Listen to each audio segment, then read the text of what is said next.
Dober dan in lep pozdrav. Slovenija je bogata dežela, tako po naravnih danostih kot po ljudeh, po znanju, po inovativnosti.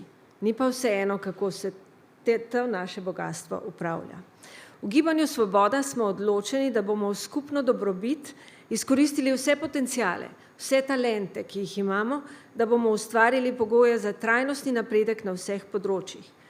Da bomo ustvarili družbo, ki pravičnejše deli svoje dobrine in v kateri bo spet lepo vzgajati otroke, graditi kariere in nenazadnje živeti dolgo, samostojno, aktivno življenje dolgo starost. Ustvarjati moramo kakovostne in varne zaposlitve.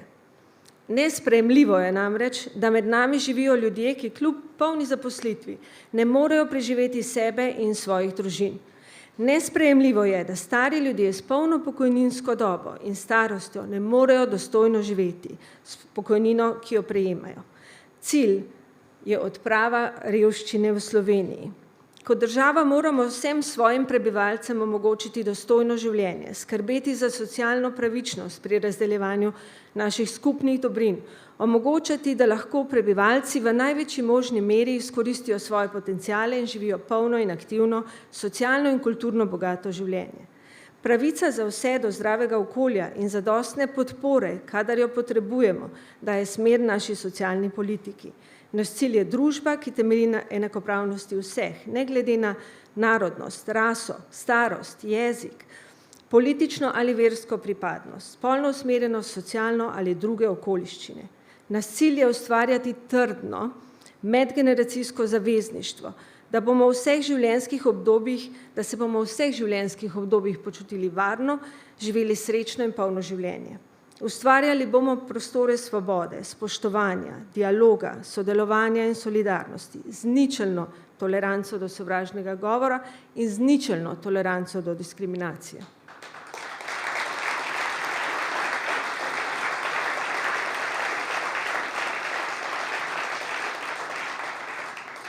Trajnostni zeleni preboj, ki je cilj politike Gibanja Svobode, je lahko pozitiven le, če bomo pozitivne učinke čutili vsi ljudje, ne le peščica. Nikogar ne bomo pozabili. Slovenija je hitro starajoča se družba, življenjska doba ljudi se podaljšuje, a starost ni bolezen, je del življenjskega cikla ljudi, ki ga moramo nasloviti z dobro premišljeno demografsko politiko, ki bo znala izkoristiti potenciale, tudi te, ki jih prinašajo novi izzivi sodobnega časa, tudi migracije. Vsa znanja, ki jih imamo, bomo združili, da pridemo do tako potrebne prenove pokojninskega sistema, ki bo pravičen in vzdržen, da bo vsem upokojencem zagotavljal dostojno življenje in bo predstavljal tudi varno prihodnost za naše mlade ljudi. Sprejeti moramo zakon o dolgotrajni oskrbi, kakršen je sprejet, je nesprejemljiv, zato bomo dodatno razmislili in uskladili s ključnimi deležniki in pripravili finančno konstrukcijo, ki bi omogočala enak dostop do storitev za vse, ne glede na njihove finančne zmožnosti. Ustvarjali bomo tudi nove alternativne oblike bivanja v starosti, ki bodo omogočale samostojno, aktivno in dostojanstveno življenje čim dlje v starost. Starosti bomo vrnili dostojanstvo.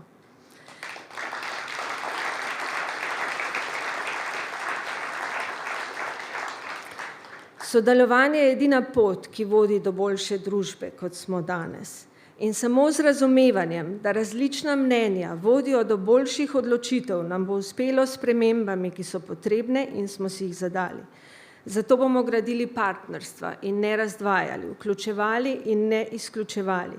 In tudi nevladne organizacije, s katere tudi jaz prihajam, ki v Sloveniji zelo veliko naredijo skupno dobro in vključujejo veliko strokovnjakinj in strokovnjakov, bodo kot drugi deležniki v naši družbi partnerji v ustvarjanju boljše družbe za vse.